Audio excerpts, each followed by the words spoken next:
खूप छान हा दिवसेंदिवस ग्रंथ पठणाचा कार्यक्रम होत चाललेला आहे आणि आपल्या मुलांमध्ये एक चांगली चेतना निर्माण होत आहे.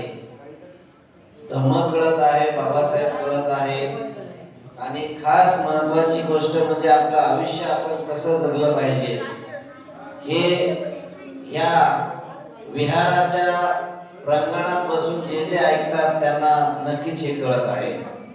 लहान लहान मुलं गात आहेत, मोठ्याला वाटतं मी गायलं पाहिजे, पण इच्छा होत नाही. कारण हे काय प्रॉब्लेम आहे, हे लहानपणापासून आपल्यामध्ये एक भीती निर्माण झालेली आहे बोलण्याची. आणि बाबासाहेबांनी सगळ्यात जास्त अधिकार स्त्रियांना दिलेले आहेत. थांबा जरा वाघमारे बाई, पुन्हा वाटाने चालू द्या.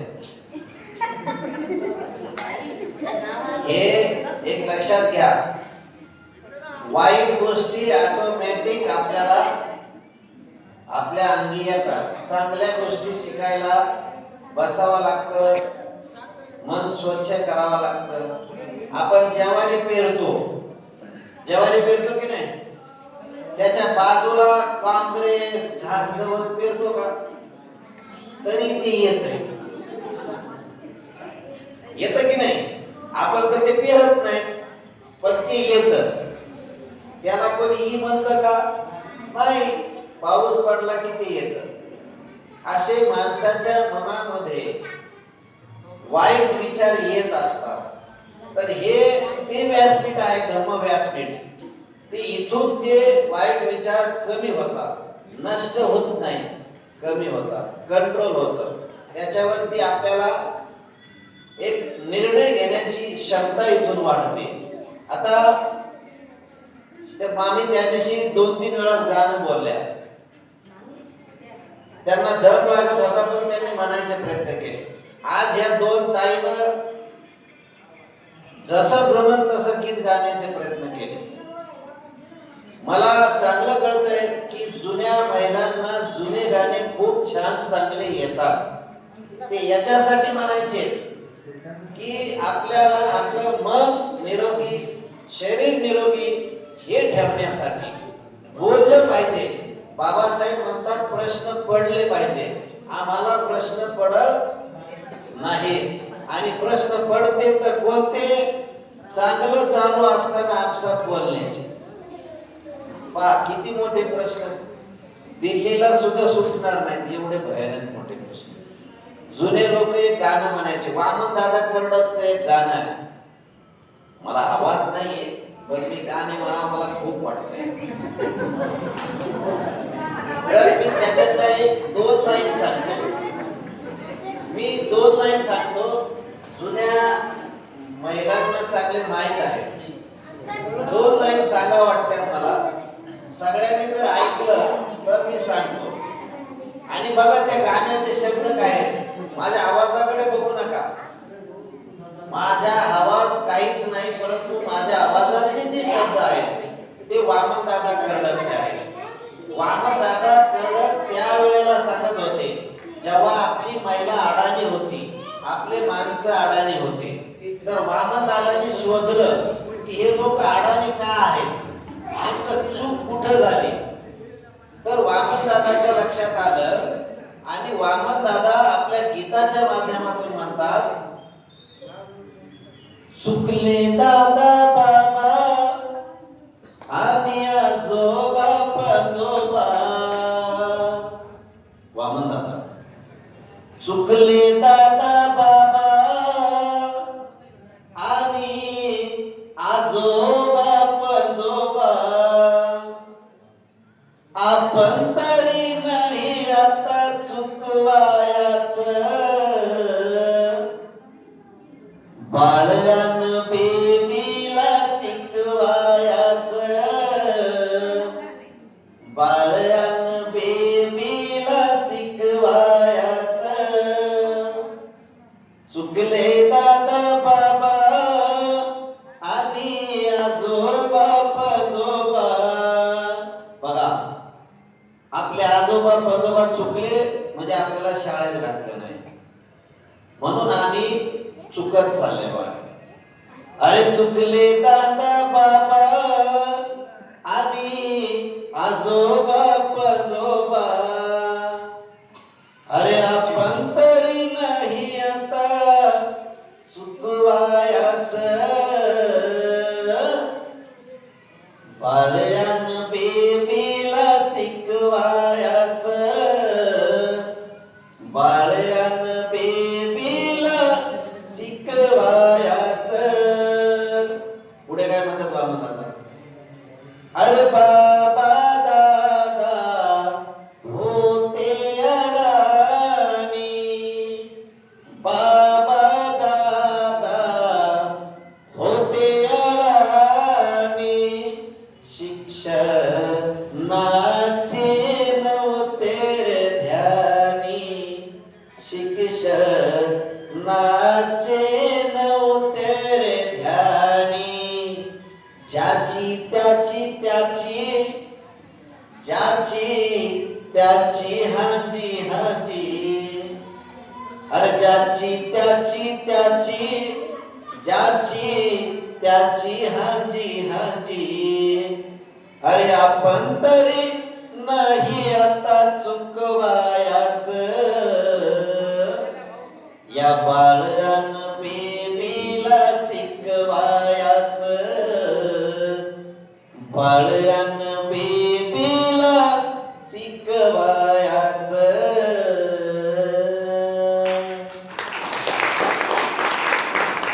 आपले दादा बाबा अडाणी होते. परवा परतूर मध्ये एक सत्य घटना सांगतो, महिलांसाठी खास. परतूरला होतो मी, गेलेलो परवा, आणि परतूरला गेल्याच्या नंतर मी एका शिक्षकांच्या घरी गेलो. वंजारे सर म्हणून आहेत, शिक्षक आहेत, रिटायर झाले. त्यांच्या घरी गेलो. त्यांच्या घरी गेल्याच्या नंतर मला त्यांच्या घरी एक आजी भेटल्या. ही सत्य परिस्थिती आहे. त्या आजी भेटल्या. आजी भेटल्याच्या नंतर मी त्या वंजारे सरला म्हणलं की आई आहेत का? तर ते बोलले की नाही, आई नाही, माझ्या भावाची सासू आहे. मग ते बोलले की या आईने बाबासाहेबांना बघितलेला आहे. मग मला आणखीन त्यांच्याबद्दल माहिती घ्यावा वाटली की बाबा बाबासाहेबांना बघितलंय. ज्या डोळ्यांनी बाबासाहेबांना बघितलंय ते डोळे तरी किमान आपण बघावं. ज्या आजीनं बाबासाहेबांना बघितलंय, बाबासाहेबांचे पाय नाही आपल्याला स्पर्श करायला भेटले, किमान त्या आजीचे तरी करावं. तर मी त्या आजीच्या जवळ जाऊन विचारलं, म्हणलं आजी तुम्ही बाबासाहेबांना कुठं बघितलं? तर त्या म्हणल्या की बाळा मी बाबासाहेबांना मिलिंद कॉलेजचे जेव्हा काम चालू होतं तेव्हा बघितलं. आणि ती आजी चांगल्या घराण्यातली होती. बाबासाहेबांना त्या आजीनं बघितलं असं ती आजी सांगत होती. आणि मी म्हणलं बाबासाहेबांच्या तुम्ही किती जवळ गेल्या होत्या, बाबांना किती जवळून बघितलं? तर तिनं सांगितलं की बाबासाहेबांनी आम्हाला डायरेक्ट बोलले, आमच्याशी संवाद केला. काय बोलले बाबासाहेब? तर बाबासाहेब म्हणले की तुम्ही हजारो वर्षापासून गरिबीत जीवन जगत आलेले लोक आहेत. तुम्ही आता एवढ्या लांबून ह्या कामाच्या उद्घाटनाला आलाय, तर तुमची जी आर्थिक अडचण होती ती तुम्ही कशी भागवली? तुम्ही तर कष्टाच्या भाकरी खाऊन किमान नेमकं इथपर्यंत आलात कसा? तर त्या आजीने सांगितलं की बाबा आम्ही शेतामध्ये मोलमजुरी करून आम्हाला मिळालं की तुम्ही इथे येणार आहे, तर आम्ही घरातलं राशन विकलंय. आमच्या घरामध्ये जी बाजरी ज्वारी हायब्रिड होती ती आम्ही विकली आणि आम्ही इथं बाबा तुम्हाला बघायला आलोय. मग बाबासाहेब म्हणले की तुमच्याकडे शेती आहे का? बाबासाहेब म्हणले तुमच्याकडे शेती आहे का? कारण आपल्याकडे त्या वेळेला महाराष्ट्राच्या जमिनी काही आलेल्या होत्या. त्यावेळेस ती आजी म्हणली माझ्याकडे शेती नाहीये. ती आजी आजच जिवंत आहे.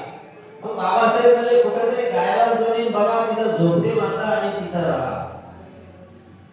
आणि मग त्याच्यानंतर बाबासाहेब महत्वाचं म्हणले, जरी ते तुमच्याकडे झालं नाही तर तुम्ही शिक्षण घ्या. शिक्षण घ्या. आणि तिथं बाबासाहेबांनी एका जातीचा उल्लेख केला. त्या जातीचं मी नाव घेणार नाही, पण बाबासाहेब म्हणले की ह्या जातीनं तुमचा घात केलेला आहे, म्हणून तुम्ही शिका, तुम्ही शिकलं पाहिजे.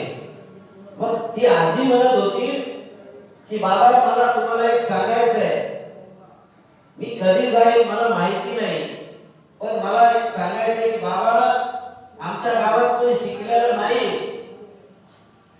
परंतु आमच्या गावातली एक मुलगी दुसऱ्या लांब गावात राहते, तिथे 200-300 किलोमीटर आहे, आणि तिथून त्या मुलीचं पत्र आलं होतं का बापाची आईची खुशाली विचारण्यासाठी.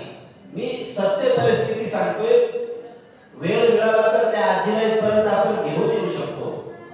तर ती आजी बाबासाहेबांना सांगत होती की बाबा आमच्या इथं पत्र आलं पोस्टाने, पण ते पत्र कोणाला वाचता येत नव्हतं.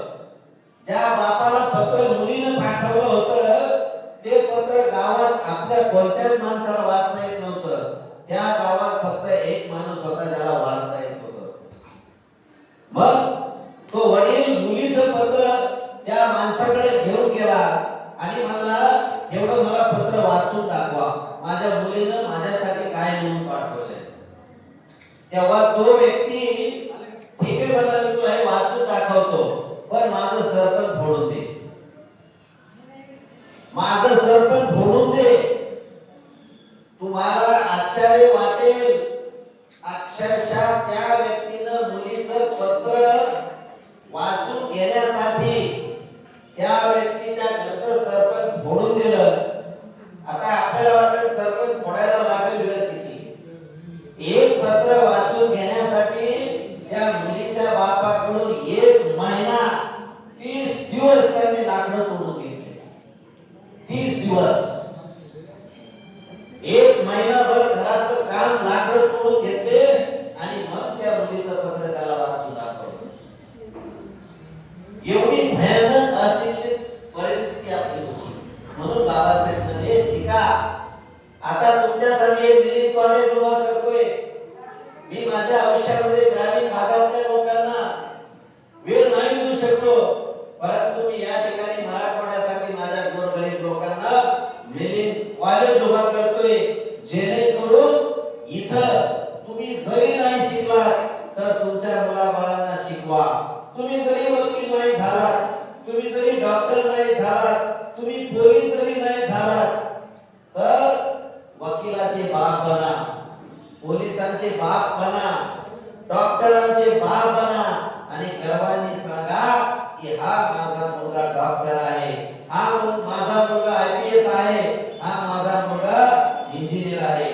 म्हणून बाबासाहेबांनी शिक्षणाला महत्त्व दिलं आणि तेच दादा कर्डकांनी सांगितलं की चुकले दादा बाबा आणि आजोबा पंजोबा, आपण तरी आता नाही चुकवायचं, म्हणून ह्या लहान लहान मुलांना शिकवायचं.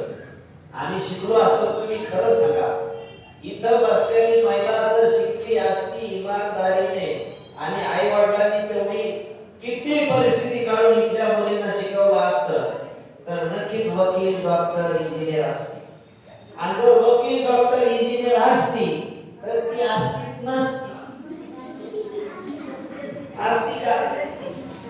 आहे का आपल्या एखाद्या घरात सुशिक्षित शिकलेली नोकरीची महिला? तुम्ही जर आपल्या आई-वडिलांनी शिकवायचे प्रयत्नही केले पण काही शिकू शकल्या नाही, इमानदारीने सांगायचं आज पश्चाताप येतो का नाही? मुलीचं आयुष्य जर बघाय, थोडा टाइम घेऊ का तुम्ही? मुलीचं जर आयुष्य बघितलं, इथं ज्यांना विवाह आहे, जावई आहे, त्यांच्यापासून घ्या. ज्या मुलींना प्रत्येकीला एक पश्चाताप आयुष्यातला आहे. काय पश्चाताप आहे? ज्यांच्याकडे मोबाईल आहे, इंस्टा आहे, फेसबुक आहे का नाही, त्या मुलींच्या प्रत्येकाच्या मनात मी शिकले असते तर मी नक्कीच नोकरीवर गेले असते. वाटतं ना? आयुष्यातील चूक कधी कळते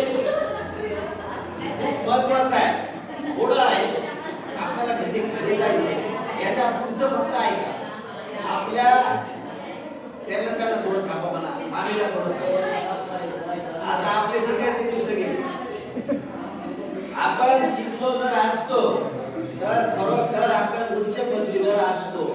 ही कितवी पिढी? बाबासाहेबांनी आपल्याला संविधान देऊन 75 वर्ष होऊन गेली, हे 76 वर्ष चालू आहे.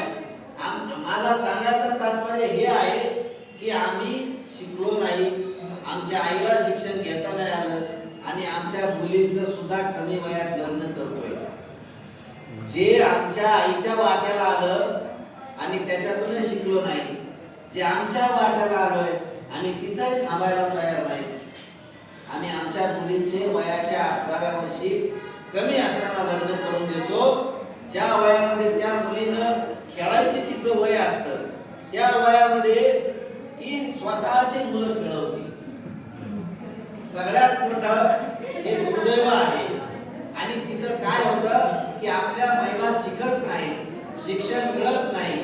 मला सांगा, पौळ सर किती पोटतिडकीने विषय घेतात. आपण रिप्लाय दिला पाहिजे, साधुकार म्हणलं पाहिजे. हे काय मला समजलं, मला हे समजलं, माझ्यापर्यंत पोहोचलं, हे ऍक्सेप्ट झालं असं म्हणलं पाहिजे. नाही, आपल्याला आज नाही समजणार, समजत नाही म्हणूनच हे करायचे. नाही समजलं तरी थोडंफार तुम्ही एक आयडिया बघा, एक आयडिया बघा. तुम्ही एकाने टाळ वाजवली, तुम्हाला समजलं म्हणून वाजवली, तुमच्या बाजूला नाही समजली तरी ती वाजवली. ही सवय लावायची. आता आपल्याला प्रश्न आहे, मी माईक घेऊ का, मी बोलू का? आणि मग मी बोलू तर काय बोलू? मला बोलायचंय, मला भीती वाटते. विचार करा, आपल्याला बोलायला, चांगलं बोलायला भीती वाटते. काही काही महिला सगळे केस सोडून कशा झुलत असतील, किती लोकांनी किती मनाचा मोठा निर्णय घेत असतील, घेतात की नाही? मग त्या नवरा पाहत नाही, सासूला पाहत नाही, सासू पाहत नाही, माणसे पाहत नाही, काय की नाही? त्याचा झपाटा एकच असतो की मला पा, मला पा, मला पा. ही परिस्थिती आहे, आहे की नाही? आपल्याला काय करायचं नाही, आपल्याला फक्त हृदय आणि धम्म या ग्रंथातले महत्त्वाचे चॅप्टर समजून घ्यायचे आणि त्याच्यावरती आपल्या मनातली दुःख वेदना या नाहीशा कशा होत्या याच्यासाठी प्रयत्न करायचा. सर्वांनी शरणागती घ्यायचा आहे.